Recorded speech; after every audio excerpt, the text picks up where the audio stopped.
Once again, the lamestream media has either dropped the ball or they're obfuscating their news coverage of what really is happening in Chile. Chances are strong that most news-watching Americans have no idea of the protests in Chile or really what is happening in Latin America as a whole. We'll take a look at this common thread fueling this widespread Latin spring in this episode of Analysis Behind the News, where we provide the perspective that you can use to help save American liberty and independence. And we start with the New American magazine to give us the truth. The New American has reached out to those either familiar with the Chilean situation or with those that are actually in country. In short, the magazine has reported that Chilean President Pinera has succumbed to the pressure from leftist protesters to assemble a new constitution. But these leftist protesters want the new constitution to be assembled through a constituent assembly instead of going through its Congress, since the Congress and president are largely a majority of conservatives and anti-communists. It's a rather interesting observation to make, though, of the preferred method of these leftist protesters.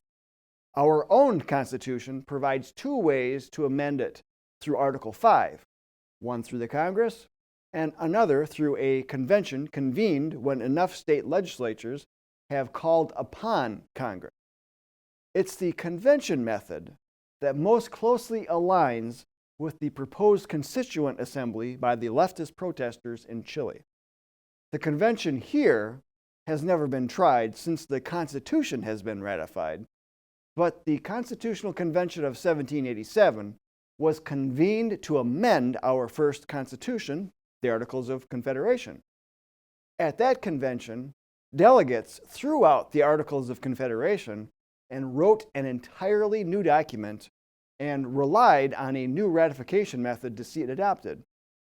Now, think of what would happen to the Constitution if today's politicians, special interest groups, or hardcore leftists had a hand in rewriting any of it. That's what Chile stands to lose. After throwing off the shackles of communism in 1973, moving toward a free market-based economy, and adopting a constitution similar to the United States, Chile has become a bastion of economic freedom, garnering a high standard of living and attracting a total of about 12,000 Americans, referred to as expats, according to 2012 figures. So why are protesters taking to the streets? Again, the lamestream media will have you believe that it was over an increase of 4 cents in subway fares, which has sparked widespread civil unrest, originating with high school students. Now, the real truth begins back during the Cold War, as the Soviet Union encouraged and supported Marxist revolutions in non-communist countries. In fact, the Soviet secret police, the KGB, had set up training centers for fomenting a revolution in various places around the globe, including Cuba. According to the New American, at these centers, recruits from all over the world receive special training in how to disseminate propaganda, handle small arms, make improvised explosives, and carry out asymmetrical warfare. Historically, under the direction of the Soviet Union, Cuba has played an instrumental role in inciting communist revolutions throughout Latin America. In fact, a Cuban defector has stepped forward to say that Cuban intelligence is likely behind the Chile protests. At one time, this defector was an intelligence officer in charge of surveillance operations in 7 Latin American countries, including Chile.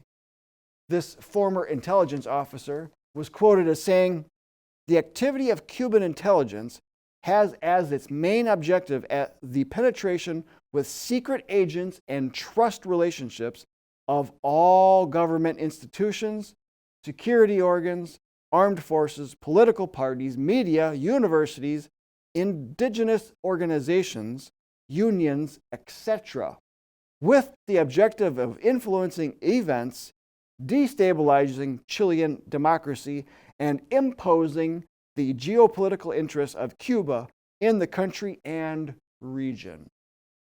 The New American interviewed an expat who had an encounter with Chilean protester who was with a large crowd threatening to loot and burn Santiago's largest shopping complex.